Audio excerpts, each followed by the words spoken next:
Absolute Geezers, welcome to another episode of Football Is, and that is what I want, Tales of a Groundhopper. If you're new or old, do me a favour, have a look on the app if you're listening to this on Spotify and leave us a review on there. You can rate the podcast up to 5 stars, so if you are enjoying it, leave that review, share this with a friend, and let's get this show out there. Now enough of that shameful plug, on with the show.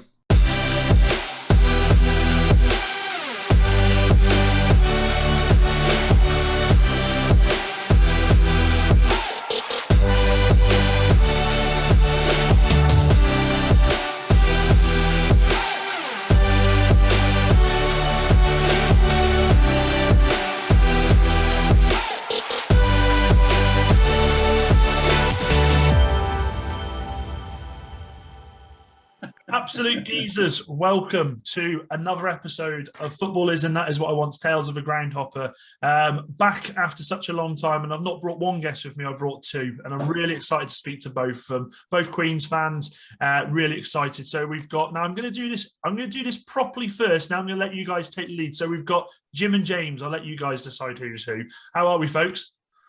Yeah, good, thanks. Spot on. Spot on, mate.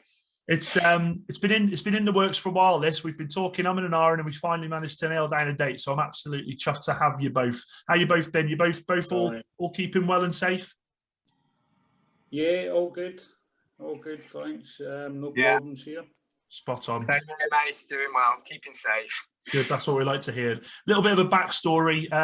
This is the first time I've met James, aka Chunk, who is at the bottom screen. Which, when you're watching this live, you're on the video, you're probably to the right of me. I haven't decided where I'm going to put him yet. Yes. There he is there, and we've got Jim. Now I used to play football with Jim many moons ago. As you can see, definitely many moons ago. Time hasn't been kind to one of us, and I'm actually younger than him.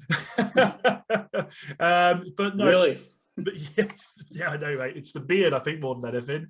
But mainly, I've listened to Jim talk about Queen of the South for years, and I was very lucky earlier on in the season to go actually and watch a game. Wasn't the best of games, wasn't the best results for us, but loved the day. And Jim, take it away with how this all come about, mate.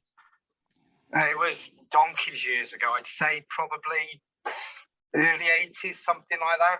When you're just getting into football, and you're finding your team and that. And my dad was a United fan to a degree because of Busby Babes and that. So I was like, right, yeah, okay, even though they were useless then. And I was like, I need somebody else. And my mum was mad on the group Queen. And obviously I'm trawling through the Scottish leagues and then, just over your shoulder. There we go. And then looking around Queen of the South, I thought, wow, look at that. That's a bit of a name, isn't it? So that was it. I used to just keep an eye on the scores and all that lot for years. And then I got a job on the railway in the early 90s, in 93. Free train travel with British Rail and all that lot. And then one day I thought, you know what, let's go and give it a blast, And went up and watched it.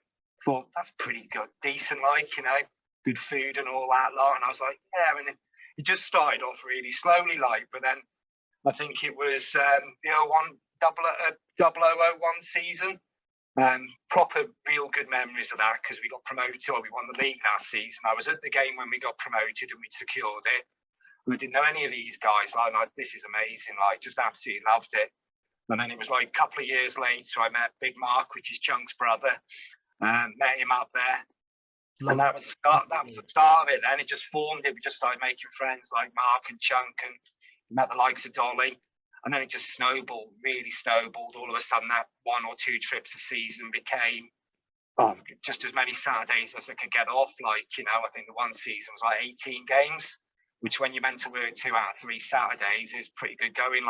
But they're mates now. They're like best mates, been to weddings and all that, all the things that you do. And it's just massive. It's just a huge part of my life now. So, but that was it. The Shrewsbury Branch was formed, and there was over the time there's been loads of us around. You've still got your diehards, but there's been loads go, and I don't think anybody's ever said, "Oh, I've had a bad day up there." So football's usually lets us down, or can do.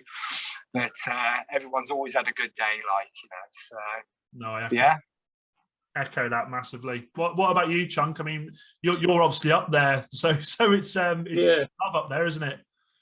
Yeah, I mean, I don't have to make as much of an effort as Jim does to get to the matches. It's my local team. We have a saying, the Queen's fans, your home team's your aim team, or, in English, your home team's your own team.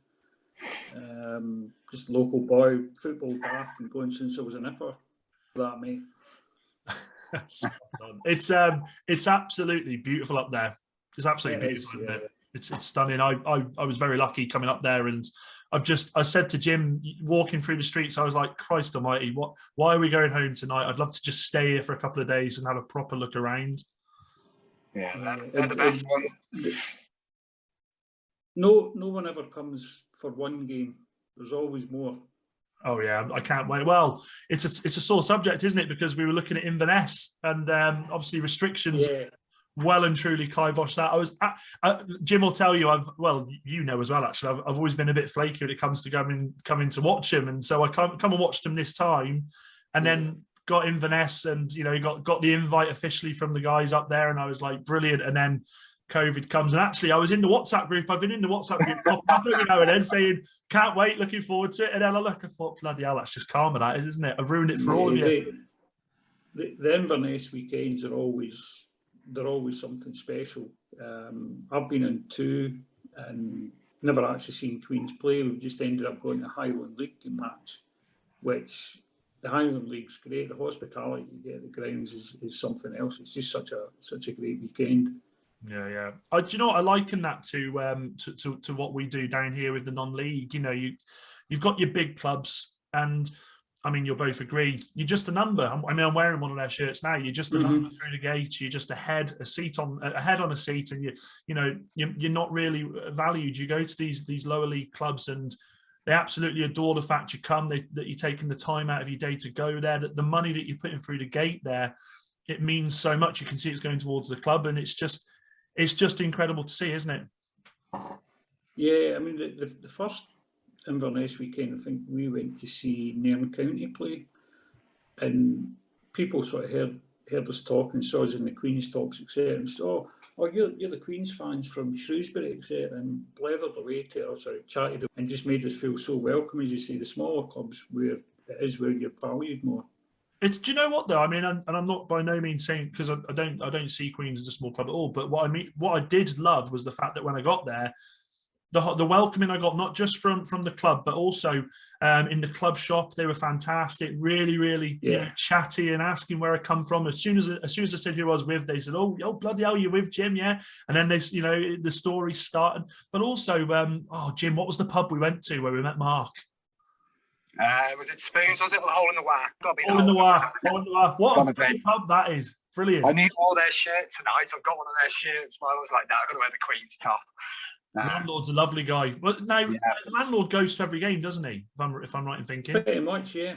Yeah. No, it's brilliant. And actually, that day we were up with Billy, weren't we? What's Billy's second name? Billy Bradley. Billy Bradley. What a bloke he is! What a bloke! The man, the myth, the legend. Oh, he's incredible. Just so welcoming. I was stood, and you know what? Everyone talks to him. They obviously know who he is. And I remember us half time coming. I'll be honest. I'll say this quietly, but I was a bit worse for wear because we'd been drinking since 8, hadn't we? and I was just thinking to myself, I need a burger to sort myself out. Terrible. Yeah, I concur. And I thought, I'm feeling a bit dodgy here. And like a phoenix rising from the ashes, Billy Bradley walks with a box of pies. And it was glorious. Sounds like Billy. Oh, it was fantastic. He's the absolutely kindest guy you could ever meet. Without a doubt, I've got to catch a game with him because he's not actually far from us. Jim, is he? He's round. He's no. Yeah. Lives around Wolverhampton way. So he'll come up to Queens. He's ace for a Queens game. Yeah. I'm looking forward to the next Loves one. It, doesn't he? Do that soon. Definitely. You'll get fans who reckon we were up in Dingwall, and we were in the pub there on the platform, the Mallard, and Billy is now bald head, big Coke bottle glasses.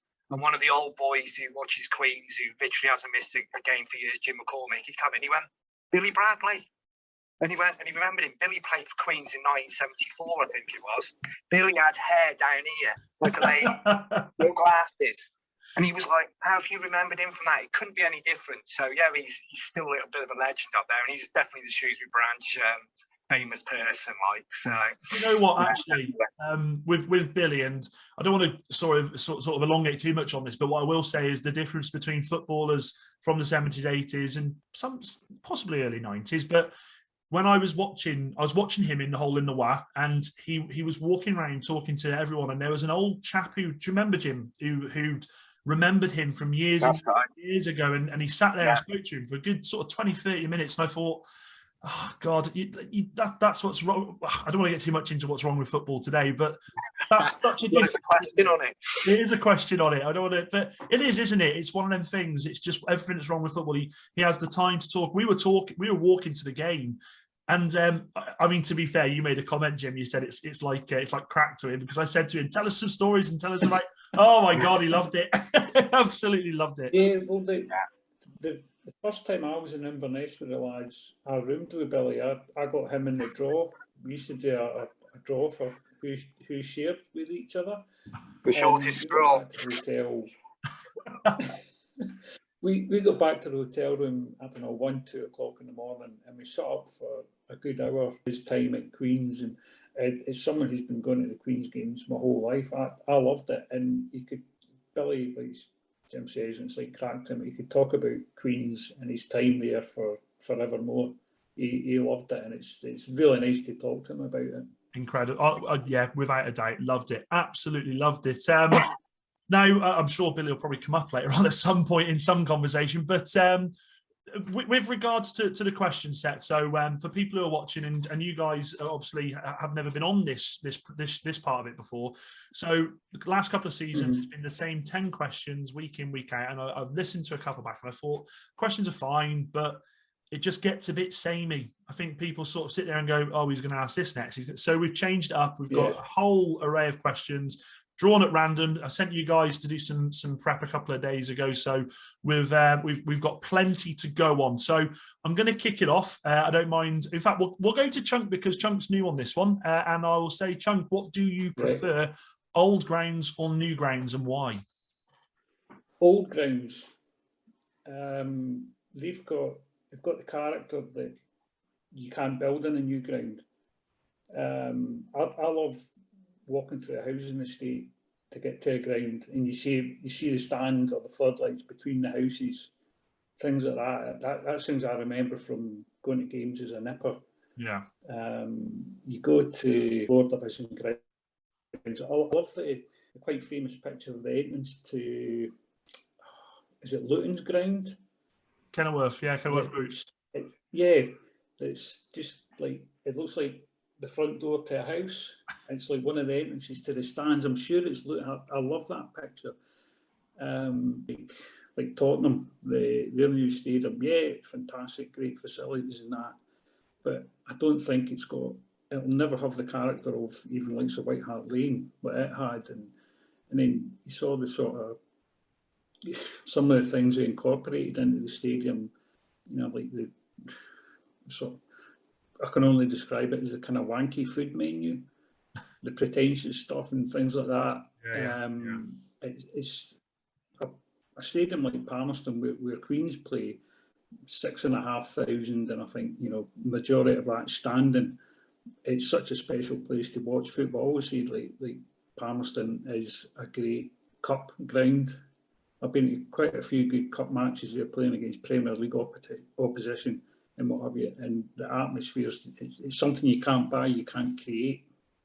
Yeah, no, I agree. I actually like the thing with Palmerston. If people haven't, been there, I wouldn't imagine there's many that haven't, because I don't know if you guys, I don't know if you know what groundhoppers like. They're brilliant. They go everywhere. They're everywhere. They're incredible. So you may sit there and go, oh, there's this ground in Bognor, and they'll go, yep, been there, and they've got this. But for people who've never been before, Palmerston, what I love about it the most is when you're behind the goals, it's the concrete stand. I love that. I just, that's football for me. That is right by the lot.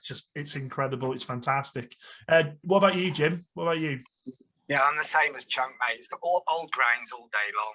Honestly, it's just something about them. Like, they're just proper. I think these new ones, they've changed the colour of the seats and stuff, and they're the same. They're literally the same. Shrewsbury's new ground, like, yeah, it's great for what they do and all that. Like, it's just 4 stands, literally the same, isn't it? Yeah. And I just think, Legoland. I just think of places like Rafe and stuff like that. You go there and God knows what's going on there with their ground. Like, you know, you've sat in a wooden thing in the corner and you got a big, dirty, great big post in your way. And you look at it and you think, what the hell's going on here? Another massive stand behind the goal. And you're like, this is crazy, this is. But it's just bizarre. You just don't know what you're going to get. Like, you know, it's like I did St. Mirren away. What I remember of it, I think I was a bit drunk that day when it was at Love Street. And it was, I just looked at it, I thought, this is incredible. Like, and now the new ground's been built, and I've not been to the new one yet, but I've seen a picture of it, and it's like, well done, you got rid of all that lot.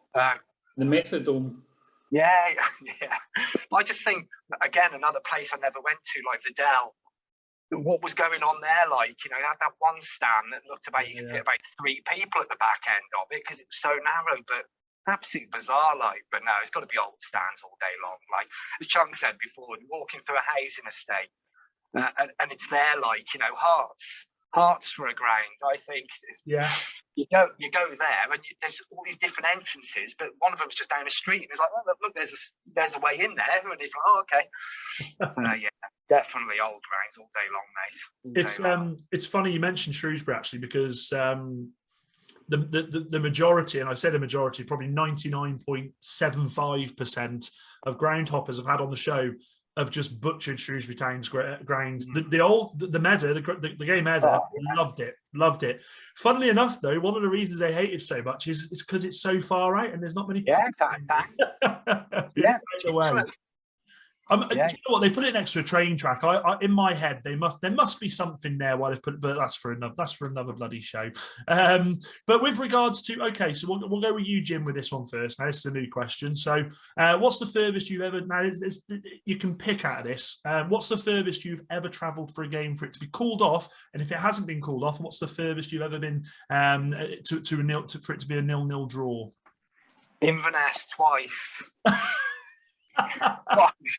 For people who are listening, that is a long bloody trip from Shrewsbury to Inverness. About a 1,000-mile round trip, and it's 2 nights. So yeah, twice. First time we went, and we went up on the sleeper. So you're talking 11:45 off crew, up on the sleeper. And you're going over the Cairngorms and you can see the trees bending double with the snow, and you're like, oh my God, this ain't looking great. But don't worry, we dropped down into Inverness. It won't be so bad there. And we dropped down and we're like, looks bloody cold out there. Looks bloody cold. And then you get out your lovely warm bird and you're like, come on then, here we go. We stepped on the platform, and I tell you what, I nearly had a heart attack on the spot. Honestly, it was absolutely freezing. And it was like, oh my God. So to be fair, like, we checked in the hotel and we were like, right, we went into the booze room, like, right, we've got some time to waste here. And we went into the Keg, great pub in there, open 24-hour jobby. And we were in the Keg and we were like, God, we got like 5 hours till kick off, you know, what are we going to do? Anyway, come midday, they called it off, frozen pitch. I forgot to turn the heaters on. And I think we left there about 6 o'clock, something like that, after deciding what we were going to do, like. So, yeah, it was that was all right. And then the second time, I've got to tell you this because this is really random. It got called off. We were in Haymarket. This was me and Chunk's brother Mark, just the 2 of us on that one, in Haymarket on the way up when it got called off on the Friday. And we're like, oh well, may as well stick with it. Mark got hold of a mate of his who works for Platinum Cudding, and he was like, "Where are you playing?" He's like, "Bucky Thistle away. Any chance we can get the supporters coach?" Yeah, not a problem. So we ended up going to Bucky Thistle on Saturday.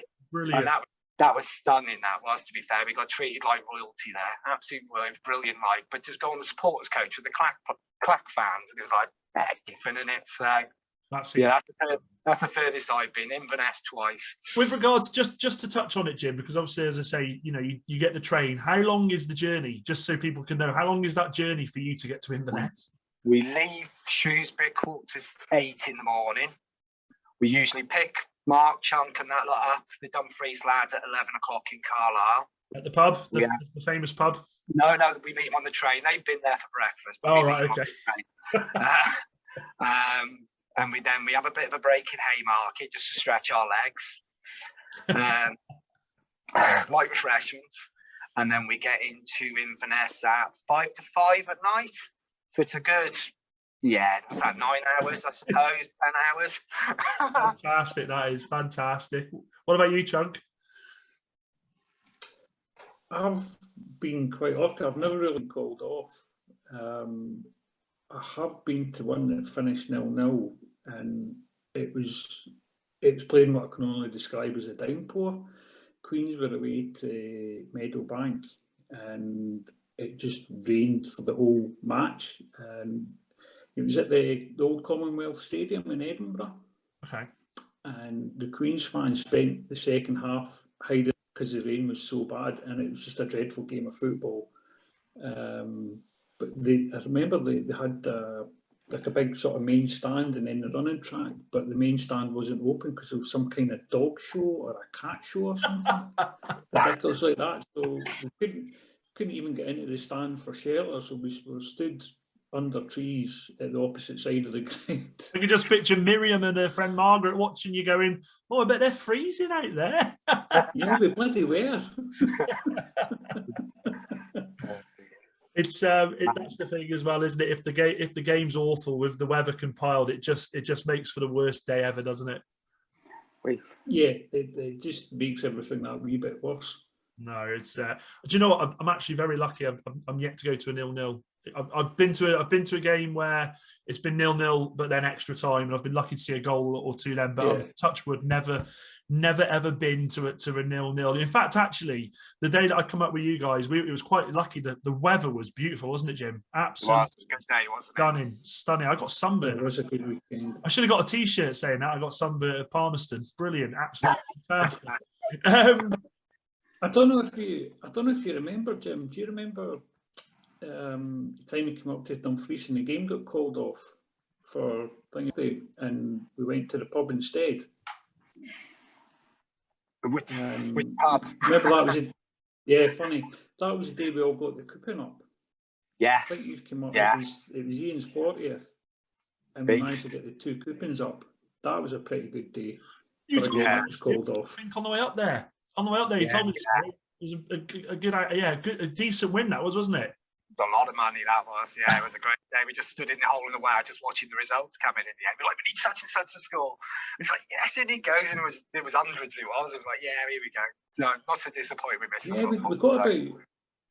I think we got about 75 quid each that day, didn't we? Yeah, because we all dipped in together, like. But it was a good win. Yeah, like, there was a late goal at St James's Park, and I think the Leeds were playing, and both teams had scored here, and we weren't sure if the game was going to finish. Yeah, that's good. Good days. Brilliant. Plastic pitch nowadays. We don't have any call-offs. Before we move on, actually, that's a good one. What are your thoughts on plastic pitches and grass pitches? Are you obviously, because as you just alluded to there, the games don't get called off? Is it a plus, or is it a negative for the team because they've got to sort of play some games on grass, and their game they have to adapt their game, don't they, regardless, because they're training on 4G, whatever, 27G, whatever they call it nowadays. It's a different game plan, isn't it? It is. I think for clubs like Queens, and it's a money spinner. They have local teams playing on it, training on it, training during the winter months. If the pitch they would normally train on is frozen, they can come down to Dumfries and train. Cancellations cost clubs like Queens a lot of money. Yeah. Because if you get a game called off on a Saturday, you never get the same crowd on a Tuesday or a Wednesday. Personally, I would rather see it on a decent grass plastic one. Yeah, no, I agree. I'm the same as Chunk on that one. I say, and obviously when we weren't allowed to go to games, but Queens do, they stream the games, they do. And watching it on there, God, it might look horrendous, the actual pitch. You can just see how wobbly it actually looks. It does. It looks really bad. Watching the goals from the other night, just on a YouTube thing, and it almost looks like, remember the goal areas when they were just covered in mud and all that lot? It almost looks like that. It looks like there's no grass on the pit. And you think, what's going on there? That must be awful, like. So, but yeah, it's, as Chunk said, it's a money spinner. They don't lose money on it, it's got to be good, hasn't it, for a team like Queens, like. So yeah, no, penny came. Fair point. Fair point. Now, next one. This one. I think you could probably talk for hours on this one, but I'll let you both. I'll unleash you both on it, and I'll go to you first, Chunk, on this one. What would you change about the game today? I've kind of come up with two things: VAR and TV coverage. VAR spoils it. Yeah. To me, it sucks a lot of the joy out of watching football live. We don't have VAR in Scotland, so I haven't been to a game where it's been deployed. But you watch a game and you see a last-minute goal for an equaliser or a winner, and you see the fans going wild and check for a possible push that happened a minute before the goal. Yeah. And if they could improve it, maybe keep it. I'm just not convinced. I'd be quite happy to let it go. I think the concept of VR, a lot of it is in the trailer or wherever it is, they're trying to find something wrong with the game, something wrong with a goal, when you should be encouraging goals rather than trying to disallow them. Yeah.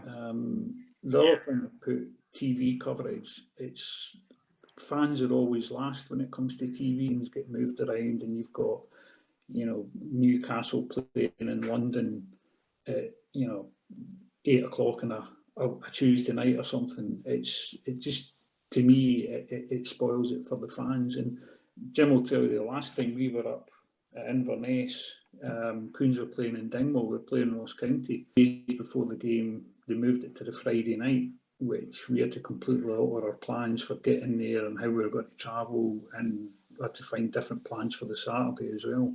Yeah. It's frustrating. I think you're right there as well. What you touched on there, football isn't about the fans anymore. Football's a franchise.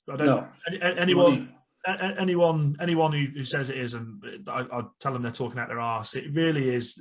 How they can move, from a Saturday, and they don't think about fans, because at the end of the day, it's TV rights. They couldn't give a rat's arse. Now, with regards to VAR, I think the worst thing about VAR, everything looks terrible in slow motion. Yeah, everything looks terrible in slow motion. It takes the moment out of what's actually happening. I watched Arsenal and City at the weekend, and it just, I'll be honest, it takes too long. The checks are wrong, and if the referee, the so-called referee who's watching it in this room, in his wherever he is, if he's not telling the referee you've made the wrong decision, then what's the point in it? Because there's no point in him the ref's not give it. That referee in this room then goes, I'm gonna have a look at it, and then says, I think you need to have another look at it. It's just taking 3 or 4 minutes out of the game, and it kills the game. It kills the atmosphere. It kills everything. Yeah, agreed. If you imagine, Dan, like I said, Man United score a last-minute winner in a game, and you're watching it, you're going daft. What's that like? Yeah, as I said, use your imagination. Man United score a last-minute winner, you're going daft watching it on TV, celebrating, and then there's a 3-minute check, and then fine. It's not the same. No. That joy of the last-minute winner has been taken away, and there's nothing better in football than a last-minute winner for your team. Without a doubt. And it doesn't matter if you then get it back 3 or 4 minutes later, because that feeling's not the same. No, completely agree. It's but again, it's just another thing that they got wrong. Jimbo, what about you, mate? Well, quite a lot of what Chung said, actually, but I'll keep mine a bit simple. The one thing that really gets on my nerves is unsportsmanship nowadays. I think it's horrendous. I think it's absolutely horrendous. People waving imaginary cards and stuff like that, I just think, honestly, get a grip. It just really pees me off. It does. And to the point I struggle to watch it. Commentators saying, he's done well there, he's bought a foul and stuff like that. He's taken one for the team. And I'm thinking, come on. Yeah. I don't know, I'm old-fashioned and stuff, mate, but I just want people to kick lumps out of each other if that's what they want to do. The one that really irritates me is when they say, oh, well, they're taught to go down now. And I'm like, what do you mean they're taught? That's embarrassing. It's horrendous. And do you know what? Did you watch that the boy for Villa at the weekend, Trezeguet? Trezeguet. Oh my! Shocking. Oh yeah. I know it's the end of the game. Family in the eye. It's yeah, exactly. It's the end of the game. I know there's not a lot they can do, but if that's in the middle of the game, I would love. This is what I would change. I would love for there to be a sin bin or something like that, right? You know, it's unsportsmanship. You're cheating. Off you go for 10 minutes. Because I tell you what, they'd soon stop. They'd soon stop. It was unbelievable. Yeah. I was screaming at the TV, and normally I'm quite calm, as you know, Jim. Yes. Things like that are embarrassing. I mean, if we've all played football, and if someone gives you a bad tackle, you jump straight up. You say to them, "Is that all you've got? You've not hurt me. I'm fine." You know, you brush someone's aura nowadays, and they're going down holding their face like they've been sniped. Yeah, no, it's taught at such a young age. I don't care what coaches said. It's not just that it's taught, but these kids watch it on TV and they think, oh, that's exactly that. No, I completely agree with both points there. Completely agree. Now this is a good one. I'm looking forward to this. I kind of think I might know what one is for Jim. But we'll go with Jim first, and I'll because I'm just setting myself up for a fail to him to say something completely different. Of course I am. So, what ground are you yet to go to, but would love to check off your list? You know this because you see me put it on Twitter. I need to go to Gayfield. I need to go to Arbroath. I am going there this season when they let us back in. I've got the weekend off, the hotel's booked. I'm going. Okay. You know what? That's egg on my face because that's not who I thought. Oh, okay. I thought Marseille. Oh, I'll do that anytime. But I thought Marseille. I thought it was Marseille. Tell us a bit about the Arbroath one, mate. We're doing that last year for my 50th on Marseille. Oh, no, yeah. We'll do it one day, won't we? Well, yeah, I don't know, honestly, I just want to do Arbroath, and I'd be quite happy to do it in the winter months when I see the goalie take a goal kick and the ball bounce once and go back over his own head for a corner. Is that the ground? Yeah. Is that the famous video? Yeah. Right, okay, yeah, I know where you are now. Yeah. Yeah, it's right on the beach, mate. Windiest ground in Scotland. Yeah, God, yeah. I say that YouTube clip is hilarious, like, you know, good punt out off the ground. Back one bounce in his area, back over his own head for a corner. I'm like, that's fantastic. That is. I love that.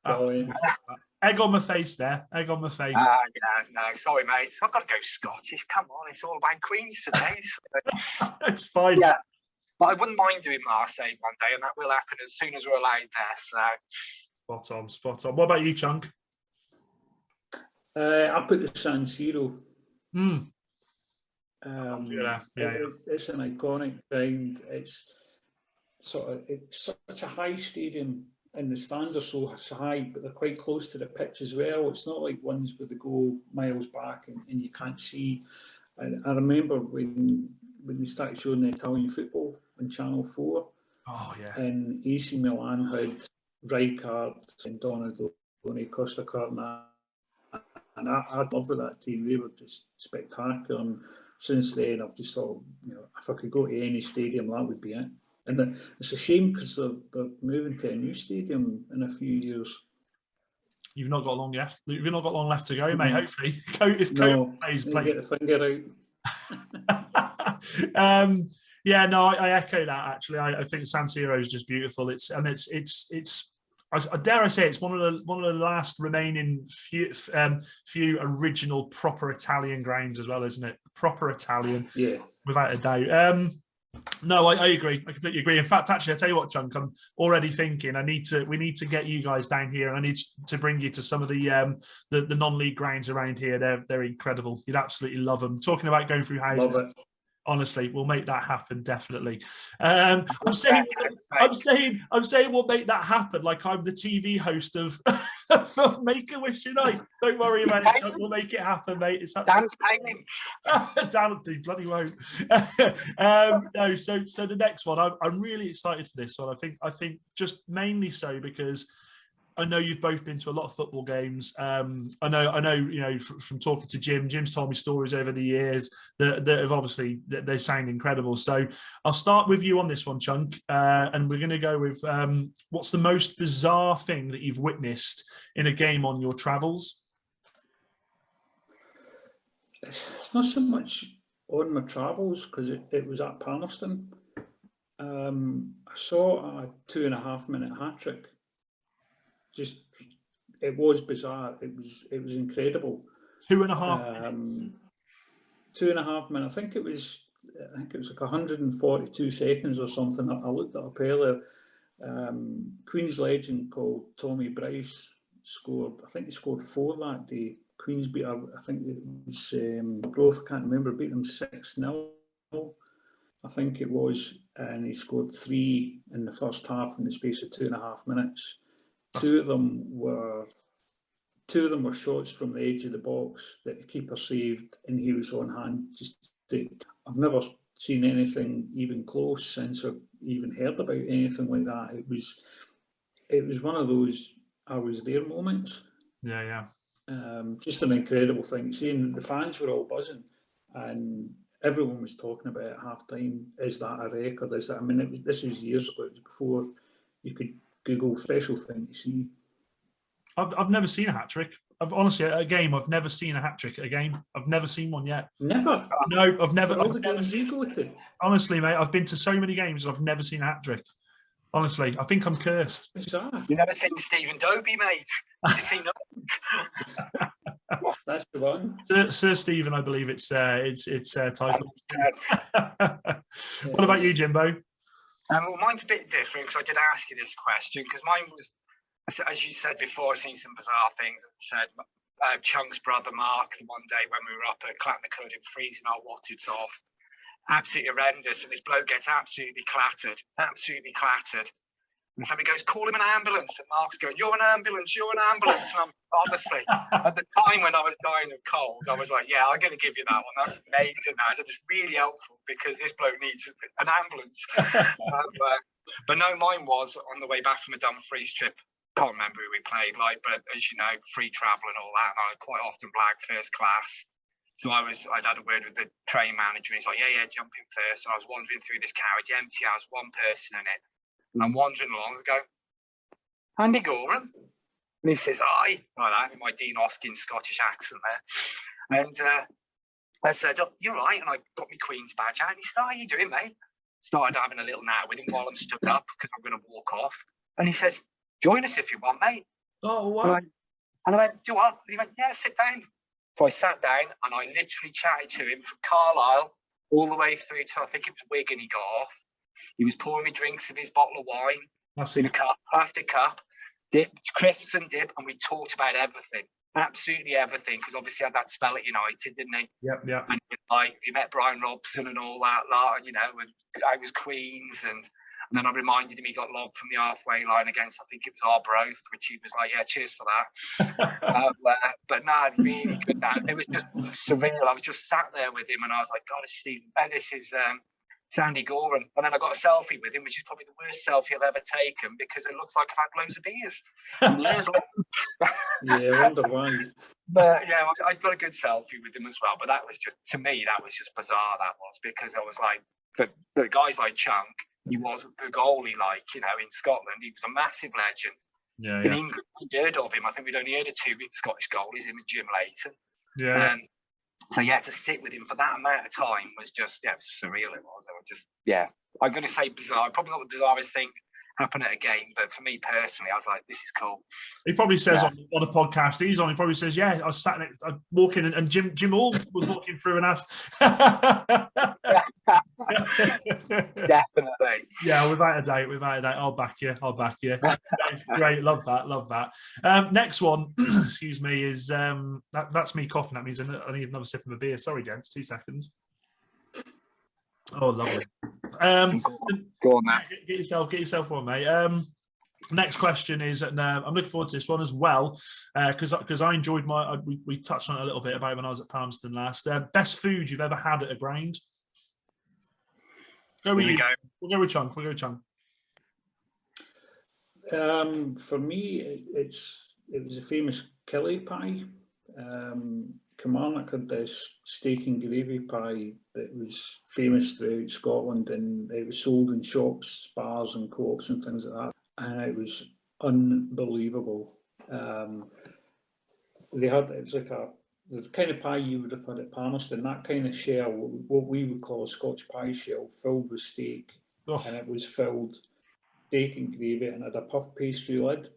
It was just spectacular. I mean, the bakers that made stop it, please stop it. I'm hungry. Sorry, mate. Pies, but I won't.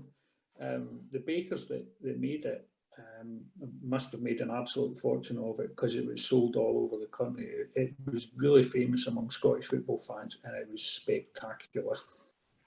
Oh, I just loved. I mean, well, look at the size of it, you know. And actually, people can watch the video now, so yeah, they can see. I look like I'm bloody painted in this bloody shirt, and but I absolutely love pies. And actually, you know, it's do you know, it just completes a perfect day at football, doesn't it? A good bloody pie. Take your burgers and chips, shove it up your arse. A nice, decent pie. Hot, spot on. What about you, Jimbo?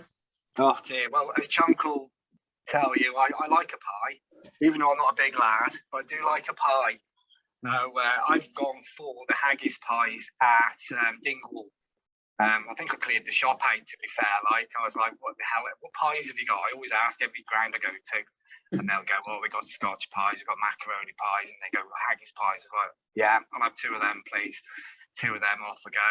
Stunning. Half time, back again. Another one in my pocket.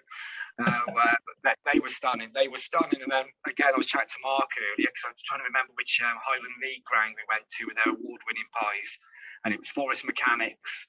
They were a bit special there as well. To be fair, they were proper nice, and it was like a tiny little place it is, and all that. Like, you guys, these lot got award-winning pies. I think they were. I don't know. I think they might have beaten the Killie pie that season or something. Because I'm sure Mark said they were voted the best pies in Scotland that season. It was like, oh, I've got to try this. And yeah, they were special as well. Oh, it just makes the bloody day. I know it sounds silly, and only football fans would understand this. Decent food, whatever it is you like, you know, even if it is a bloody burger or it is a sausage, but decent food at the ground at half time, it just makes so much sense. You see, I tell you what, actually, I'll quickly allude to. I follow this Twitter page. I can't for the life of me think it's something to do with rate my ground food, whatever. But some of the absolute dog shit that you see some of these grounds are serving, where it's like, you know, the best burger in town, and it's just 2 pieces of bread, and this. Oh God, it's just like. When you mention that one famous picture of the cheesy chips at a ground that was down south somewhere, and it's just the cheapest frozen oven fries or whatever with a slice of cheese on top, and they charge like $3.50 for it, and you're like, you see that and you think somebody's taking. Somebody's onto a winner if people are bloody paying it, I tell you. Yeah, I know, and they would, because they're all starving. What's the food we had? Was it in Carlisle? I'd never had before. Battered. Oh, you did your battered haggis, didn't you? Battered haggis. I've never tried it before. Bloody brilliant. Absolutely stunning. Absolutely stunning. Absolutely stunning. Okay, then. So this one again, I'm looking forward to this one. We'll go with Jim with this one. What's the first football ground you ever went to? Aldgate Meadow. Oh, was it? Aldgate Meadow, yeah. About a week before I went to the old Wembley with the school. Really? Aldgate Meadow. I can't remember what I went to watch, but I think it might have even been a night game, to be fair. Best one. It's brilliant. Loved it. Absolutely loved it. And I say the week after I went to Wembley with the school to watch England schoolboys. Really? But he's doing them days, didn't they? So they let you get on with it. Make sure you're back for 7 or whatever. But yeah, that was decent. Yeah, Aldgate Meadow for me. To be fair, when I was a youngster, that was obviously transport being what it was then, and no mobile phones and stuff. You probably weren't allowed out for the day. So keep it local. But yeah, proper ground, wasn't it? As you just said before, like, you know, without a doubt. Stunning. Miss grounds like that. What about you, Chunk? For a Queen's game with my dad when I was in Ipper, it was before I'd started school, so 4 years old or something like that. I remember it going down on a Saturday afternoon. I remember it being really sunny and going down to watch Queen's, and it's one of those sort of, I think a lot of people, the first memories they had to the local team, and I think that's a really special thing to do, you know, for a local lad going to your hometown team. Yeah. And it's something I'm still doing 40-something years later. You give away his age, he doesn't do that. Yeah, I'm the youngster. No, It's funny, I'm just realised I'm the youngster. It's a fantastic feeling. You sure about Youngster that? with the most grey chunk. Just I was going to remember. say, yeah, I do look the old. Yeah, Father Time hasn't been best served to me. No, but do you know what? Actually, Chunk, I completely and utterly agree with you there. It's going to watch your hometown club. There is something special about it. I love. Don't get me wrong. I do love the videos of when you see the kids go into Old Trafford, wherever it is, and they walk up the stairs and their faces. I love that, but having that affinity to your local club, I think it's just unparalleled. It's fantastic stuff. Yes. In fact, actually, as the game's developing, the one good thing that we are seeing is grassroots football are getting a lot more people come to watch, a lot more spectators, and you are starting to see the younger generation coming to watch them, which is quite nice actually. And I can't tell you how many times I've been to a non-league game and there's been a young group of lads, sort of 17, 18, and I've heard them say it, you know, oh, this isn't as shit as I thought it was going to be. And I'm like, no, it's not. It's not, because there's that common misconception that unless you're watching the top tier, it's dog shit down. And it's not. It's fantastic. Yeah. It's proper football. Proper football. So what Queens do as well, which is really good. They do a junior blues thing. Right. And they do 18 quid for a season. Really? Pound a game. Pound a game. So you fill it with kids. Kids get used to going. When they turn into adults, they're staying, aren't they? Yeah, that's such. Without sounding like a sleazy salesman here, but that's such good marketing, isn't it? Such good marketing, investing. It is. I mean, so many of the people, the diehards that go every week and go to away games and things like that, the junior blues ticket, you know, £1 a game, and they go enjoy it. They go with their mates. They have a laugh. They then become sort of the future of the club. Yeah. That's it. Look at the likes of Maxi, in it now. He's got his little one, hasn't he? Maxi used to do that. Who I was thinking of. Now he's a grown up. Well, obviously he's a grown up. He's a big grown up. He's got a family, but now he pays full whack. But now he's got his little ones. You just know that he's already we've seen pictures of them in their Queen shirts and stuff. It's going to happen with them. And so it goes on and on and on, doesn't it? Has this been going a while? Has it then? This blue ticket? Has it been going? A decade and more, I think. Yeah. A good long time. That's what I like. Imagine not liking football, like proper football. It's just honestly. I know it's you don't need that kind of negativity. Sorry? You don't need that kind of negativity in your life. But don't like football, I'll never understand them. No, I had to. There's a little town next to where I live, Chunk, called Bridge North. You'll know it, Jim. And I had to convince the wife that Jack Grealish was from Bridge North to actually get her to come to a bloody game there. Imagine her shock when she got there and she said, "He's not from around here, is he?" I said, "No, it's not really, no, he really isn't." But she got there and she enjoyed it, so that's amazing.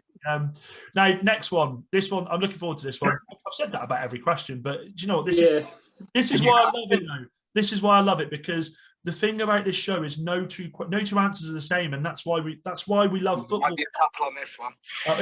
Yeah, possibly, but that's why definitely be one. That's why we do it. That's why we do it.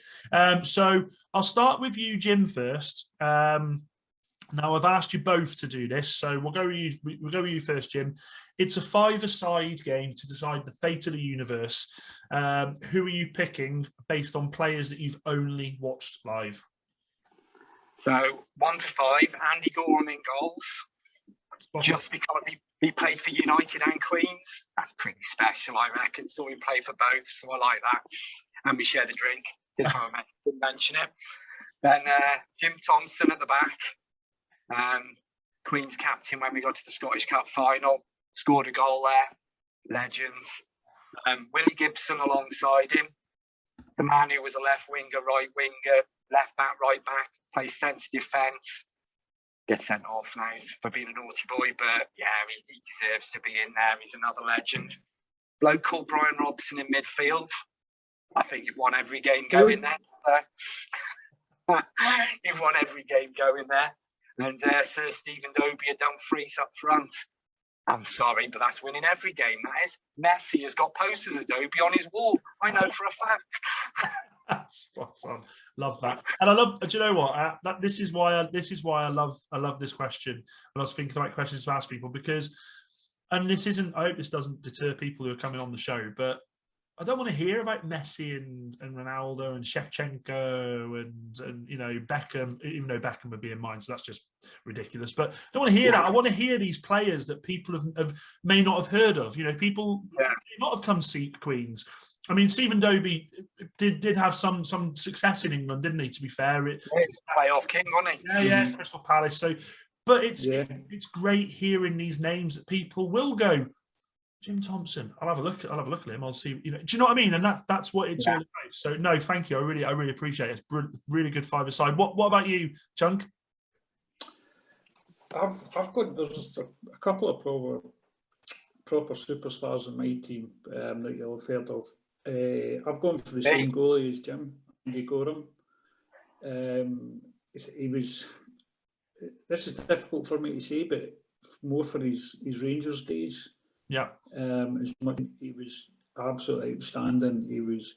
He had what you can't teach. He had instinct and reflexes, and there was games where he could be getting battered, but he was pulling saves off his arse, off his heel, things like that. He's just an incredible keeper, and probably could have played at a higher level himself a bit better. So he was outstanding. I've then gone for Willie Miller, ex-Aberdeen captain, under Ferguson, the most competitive, complete defender I've ever seen play. Absolutely tenacious. If you got by him, you only ever did it once. He would bring you down if you looked like you were getting past him. Great player, so competitive, won everything in the game just about with Aberdeen. My other defender was Dunga of Brazil. I saw him play in '98 when Scotland played them. At '98 World Cup, he was just like a Rolls Royce of a player. He's disappeared, hasn't he? Yes. Get another beer. Up front, I've gone for the Brazilian Ronaldo. Oh, incredible! He played just what a player.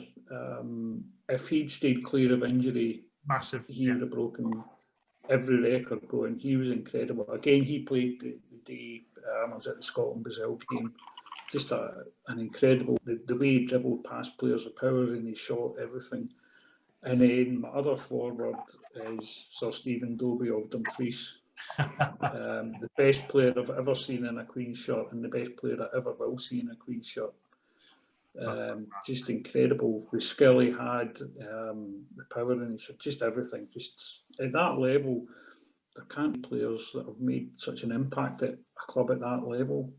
Because generally they go, if players are that good, they'll go to a club like Queen's, make an impact, go somewhere else and never be back. But he did it over 2 spells. He scored, I think it was 43 goals one season. Yeah. So an easy pick. He was always going to be in the team. Did he go to Hibs from Queen of the South? No, Queen signed him from Hibs. Was it from Hibs? He was at Rangers when he went to Hibs. And he went out on loan to a couple of teams. I think he'd been at St Johnstone. Or the Queen signed him from St Johnstone. I think he ended up at St Johnstone, and he was out on loan at Dumbarton. And then Ian McCall signed him for Queens on a 2.5-year deal, and then he went down south, and everybody else that he played for down there. Because it always reminds me, Hibs, to be fair, they always seem to have had a knack of having these. I mean, obviously he's not from Hibs, so I completely understand that. But what I liken to with Hibs is the players they've had there, the young Scottish strikers, and him, Derek Riordan. I always remember this. Is it Riordan? Sorry, is it Riordan? Riordan, I think, yeah. That's probably why he doesn't answer my tweets then, to be fair. No, but absolutely, like just watching. Jim, do you remember sort of early noughties? Channel 5 would have all of the Scottish League Cup football. Yeah. And I followed Hibs all the way to the final the one year that I can't remember who they lost against now. Might have been was it St Johnstone or something like that? Anyway, but I watched them all the way through. And in that run to the final, they beat Celtic and Rangers and they have this really young squad. And it's a team I always actually kind of look out for, actually, because of that, because I just followed them that season. But no, with regards to those two teams, two different teams, which I love, obviously a couple of players, but this is what I love asking the question about, because there's a story about a player in there. It's fantastic. It's fantastic stuff. With regards to the next one, I mean, I don't know. Being a United fan, I don't know if I know this one with Jim, but it might not be. I'll go with you first, Jim. What time is the game? When's the time that the game has made you emotional? You don't get me all, do you, Dan? Terrible. You get me wrong every time. Chunk will know this one because I think he was the same. Queen's Scottish Cup semi-final, 2008. When we beat Aberdeen 4-3, literally the best game I've ever been to in my life. Amazing, absolutely amazing game. It was like a big game of basketball. It was. You score, we score, you score, we score, you score, like that. And when it finished, we just looked at each other and were like, Queen's going to the Scottish Cup final. What the effing hell's going on here? Like, Queens don't go to Scottish Cup finals anyway. They go to other little cup finals. No. Queens don't go. We're back in. When's the final? And we're all looking on our phones. When's the final? 3 weeks. Oh my God, I'm back up to Hampden in 3 weeks' time. And honestly, just stood there watching the players who have been absolutely phenomenal and just thinking, oh my God, this is our little team. It doesn't happen. And there was, I can't remember how many we had at the semi-final. I think there was a reasonable turnout, I think, of Queen's fans. But just there, and it was like, oh, this is amazing. Like, so yeah, for me, it was that, to be fair, like, absolutely just amazing, absolutely amazing. It was just, even now, get goosebumps thinking about it, like, because it was just the most bizarre thing ever, like, So yeah, that was it for me. Just trying to find some ketchup for this fucking egg on my face because it's happened You're going to do a hat trick on the last one or not? Oh, may as well. Look at me, I've got red as hell now. Brilliant. No, love that. Absolutely love that. Chunk, is that the same with you, or? Yeah, definitely. There's a whole load of emotions for me because I also followed them since the Nipper, since the Alex Ferguson years. They were sort of my big team, as well as Queens, and that it was a strange one for me because I've been in amongst the Queens fans playing against Aberdeen and hearing all the insults towards Aberdeen fans, and I was like, okay on lads, but the game it was just really draining. Queen's going 1-0 up and then you think, wow, God, can we do this? And then it come back to 1-0, then it's 2-1, 2-0, and that's a game of football. Queen's thoroughly deserved to win. And I remember my dad was up there with us and he was in tears at the end of it. He says, I remember the first semi-final in whatever year it was, they made that a semi-final once before, but also they'd never won it. And seeing him like that it kind of pulled in the heartstrings a bit. And just the first ever Scottish Cup final for a team like Queen of the South. We're not supposed to make Scottish Cup finals. The SFA don't want Queens in the Cup final. They want the big teams, the ones that generate all the money and things like that. And the journey down to Dumfries after it was just surreal. Nobody could really quite believe it. It was unbelievable. Just fantastic. I think you touched on when you were answering that. I think if you walk out of a game and you are just bereft of emotion, that tells you everything about the game you've just watched, doesn't it? It really does. When you walk out of that ground and you think, I'm empty here. I've just given everything to that game. It's a sign of a good football match. Now, Jim, you showed me some highlights. Actually, got them on your phone. Jim, by the way, has got about 7,455,653 pictures on his phone. It's ridiculous, honestly. It's ridiculous. Honestly, we were on the way up to see Queen's, Chunk, and he's like, "I've got to show you a picture about something," and he's there for about 10 minutes going, "Oh." It's here somewhere. Google Pics. 15 years of Google Pics on that. But what I'm alluding to is it is that, you know, Jim always tells me about the Scottish Cup fight, you know, getting there, and how much it meant to proper fans like yourself, to the proper football fans, the teams, the fans that follow their club, and through the good times and the bad times. It must be like the equivalent of winning the Champions League, because, you know what I mean, watching your club, and like you said, Queens aren't supposed to be in a cup final. Queens, the SFA don't want us there. So that is just, I mean, you go there almost, you've already won because you're there, aren't you? Do you know what I mean? You're there. Yeah, I remember being in Dumfries at night, and I was in the pub with my brother Mark, in the hole in the wall, and the place was absolutely bouncing. Songs, everybody wearing blue and white. There was sort of blue and white bunting around the pub, and then the highlights came on TV about 10:30 at night, and watching it again with a pub full of pissed up Queens fans celebrating every goal like it was live was totally surreal, but just one of the best experiences I've had. It was incredible. That's why we love the game. I keep saying it, but nothing else gives you that feeling. Definitely. I tried saying that to the wife without her then going, "What about our wedding day?" No, you don't get it. It's not the same. It's not even the same, close, is it? Not the same. I can't knee slide watching you walk down the aisle. I'd get kicked out of my own wedding. No, brilliant. Okay, next one is a good one. Now, I'll go to you, Chuck, with this one. Watching teams play football. Name a club that you've developed a soft spot for after watching. Other than your own team, I say that's just. Yeah, I quite like Queens. Yeah. This was a difficult one for me. I had to really think about it, because I hate everyone who's not my team. I hate, because, you know, if they're not for you, they're against you. So I did have to have a think about it. Love that. Kind of love that. I've never understood these people that say, "Oh, you know, such and such are playing in Europe, that'd be good for Scottish football if they win." I'm like, piss off, no, it's not how it's supposed to be to lose. But it kind of goes back to the Scottish Cup thing with Queens. The following season, they qualified for the UEFA Cup, and they played a team in Denmark called, I think it's pronounced FC Nordsjælland.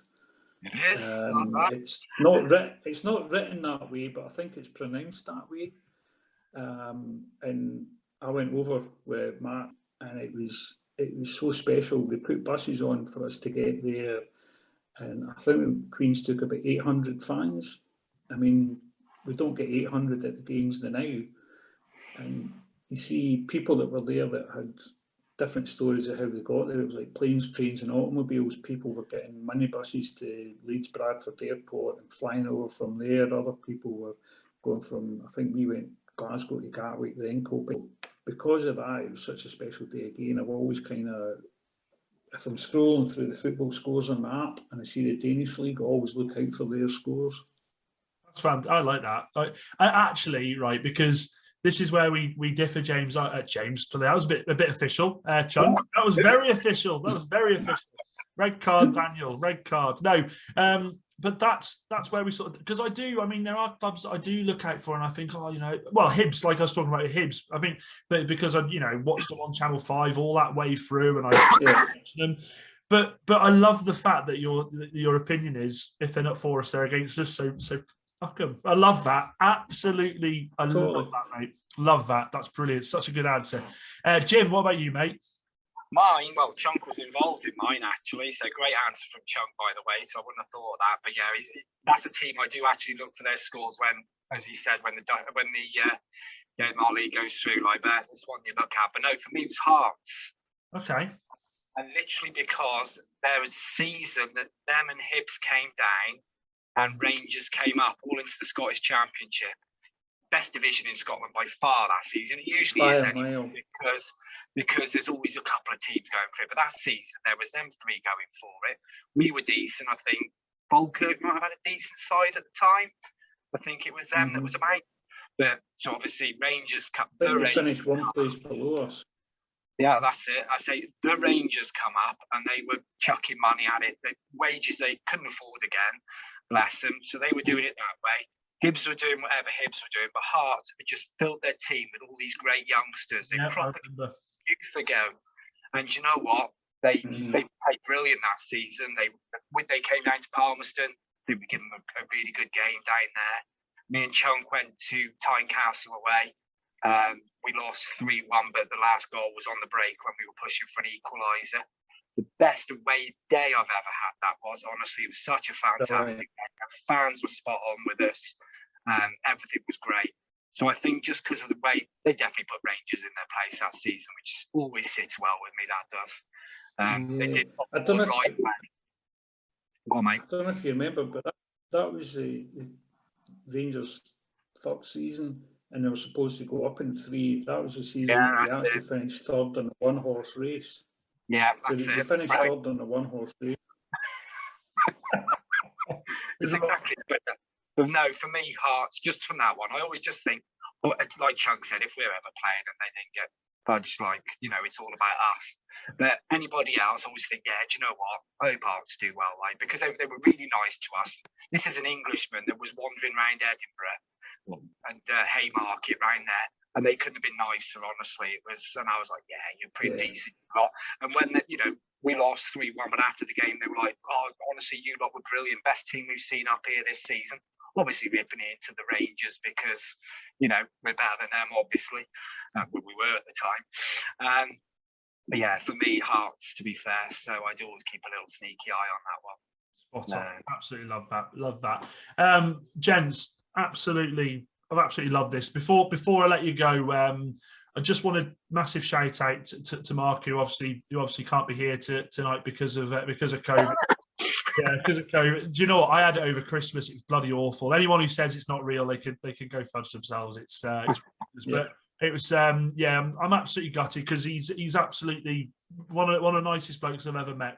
And actually, when I went up to watch you guys play, obviously I had Jim with me, which was, he told me everything on the way up there, what to expect. And, it was, but I got there and Mark was fantastic. And I think we all need a football fan like Mark in our lives because he's spot on, absolutely spot on. Before I let you both go, I haven't sent this one to you because I like to put you on the spot.